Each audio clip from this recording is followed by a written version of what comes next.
स्पष्ट है।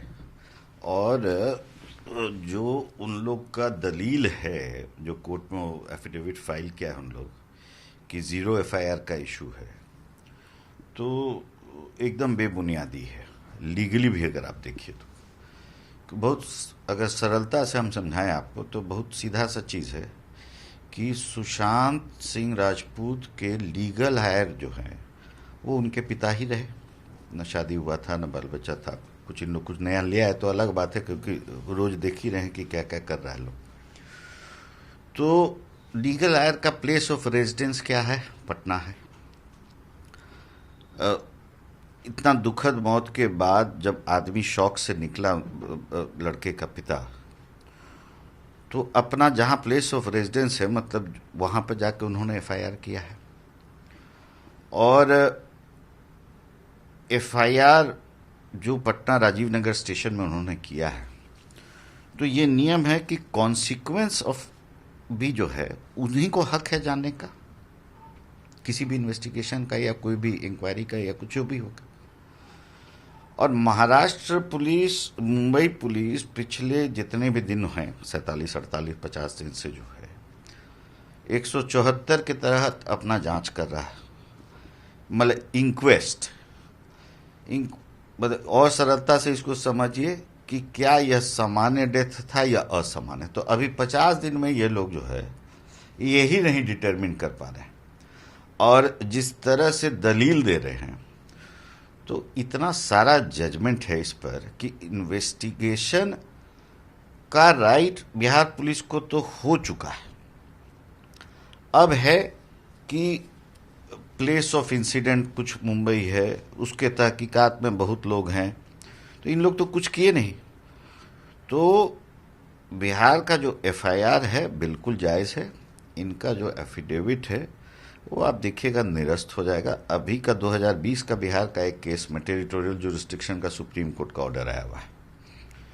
तो अगर आप उस, सबसे करंट वही है और कई है, 476 का जो सीआरपीसी है उसके तहत इन लोग घुमाने की कोशिश कर रहे हैं। वो भी बहुत स्पष्ट है अगर उसका सबसेक्शन का आप अध्ययन करेंगे तो इसलिए मेरा ये मानना है कि लीगल से ज़्यादा इन लोग समय बाई कर रहा है, खरीद रहा है कि कितना एविडेंस को डिस्ट्रॉय करें। क्या महाराष्ट्र पुलिस अगर कह रही है कि हम सक्षम हैं, तो उसमें तो कितने किरदार हैं उनके पुराने स्टाफ जो अब देश में कई जगह चले गए नौकरी करने। सीबीआई एकमात्र ऐसी संस्था है कि जिसका जुरिस्डिक्शन पैन इंडिया हो जाता है, वो कहीं भी जा सकती है। घुसेंगे कहाँ दूसरे राज्य में, वो आदमी जो है उसका बयान लेने के लिए कि जो काम करा, फिर अब वहाँ उनको जाना पड़ेगा। लेकिन एनआईए, सीबीआई, ये सब संस्थागत रूप से संविधान में इस तरह का प्रावधान है कि पूरा इसका देश जो है इसका पैमाना है। और अवरोधक जिस तरह से खड़ा किया उस पूरा दुनिया देखा है मुंबई पुलिस ने जो किया है, उसी के मद्देनज़र बिहार सरकार ने सिफारिश की है जिसको कि सीबीआई ने स्वीकार लिया है कि वो तैयार है इसको इन्वेस्टिगेशन। तो ये खाली बाइंग ऑफ टाइम है और लीगली कोई बहुत ये सस्टेनेबल नहीं है। मतलब टालना चाहती है। स्पष्ट है। अरे आप इंक्वेस्ट 174 के तहत आप कह रहे हैं कि हम तहकीकात करें। एक एफआईआर आपने दर्ज नहीं किया।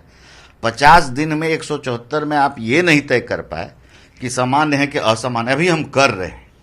अरे क्या कर रहे हैं आप? यहाँ इतना दुखद हादसा हुआ 2 दिन पहले केरल में, आज ब्लैक बॉक्स निकल गया, कई कई पहलुओं पे लोग आ चुके हैं।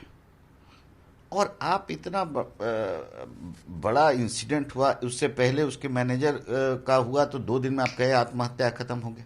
आरोप लग रहे हैं कि बहुत ही अद्भुत अवस्था में उसकी बॉडी थी।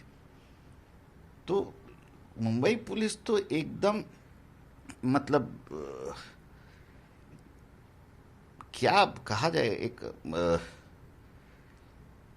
मतलब ब्लेटेंट जिसको कहते हैं, गलथेथरई हम लोग बोलते हैं जिसको, गलथेथरई पे उतरा हुआ है। तो न्यायपालिका पे हम लोग को विश्वास है और न्याय होकर रहेगा। मेरा दूसरा सवाल बिहार चुनाव, हालांकि पार्टी ने इलेक्शन कमीशन को जो चिट्ठी लिखी है उसमें ये साफ साफ कहा है कि जो चुनाव आयोग फैसला करेगा वो उसको मान्य होगा, लेकिन क्या लगता है कि इस वक्त में चुनाव होना चाहिए, चुनाव समय पे हो या टाला जाए? देखिए, अभी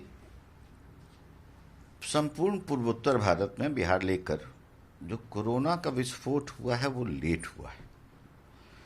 लॉकडाउन मार्च के महीने में लगा, कई राज्य जो हैं वो उसी समय इसके महामारी के संक्रमण में फंसते गए और अब वो इस स्टेज पर आ गए हैं कि एक जिसको बोलते हैं कि फ्लैटनिंग ऑफ द कर्व के अवस्था में आ गए। बिहार संजोग से क्या हुआ, कारण जो भी रहा हो, लेकिन इतना तो जरूर है कि लगभग 40 लाख लोग बाहर से आए जो काम करने वाले थे। कुछ लौट भी रहे हैं, कुछ रह भी गए हैं। तो संक्रमण का दौर आप देखिएगा कि बहुत लेट आरंभ हुआ, 20-22 दिन पहले हुआ है। तो एकाएक इतना बड़ा जो विस्फोट हुआ है, तो कहीं ना कहीं एक चिंता की स्थिति उत्पन्न हो गई है। तो इसको लेके जो आप प्रश्न पूछ रहे हैं, तरह तरह की चिंताएं हो रही हैं, लेकिन मेरा मानना दूसरा है कि ये इसके साथ साथ बिहार अभी एक दोहरा ये चोट झेल रहा है, वो बाढ़ लेके 2004 के बाद का अद्भुत भार है और लगभग 70 लाख लोग आज के दिन में और 16 जिला इससे एकदम सीधे रूप से प्रभावित है। तो अभी मेरे ख्याल से चुनाव में भी टाइम भी है और चुनाव आयोग अपना काम कर रहा है, क्योंकि रात से सुबह चुनाव संभव भी नहीं है, एक संस्थागत रूप से उसको काम करना होता है। तो वो तैयारी तो उसको करना ही पड़ेगा। और इस अभी तो हम लोग जूझ रहे हैं कि भाई मानव समाज का पहले कैसे क्या चिंता हो, और अभी टाइम है चुनाव में, उचित निर्णय जो होगा हमको लगता है कि सब, चाहे वो राजनीतिक दल हो या चुनाव आयोग हो, किसी में कोई गंभीरता की कमी नहीं है। जो मानव हित में होगा वही निर्णय लिया जाएगा, लेकिन अभी प्राथमिकता हमको देना है कि इन दोनों स्थितियों से पहले हम लोगों को राहत की अनुभूति हो।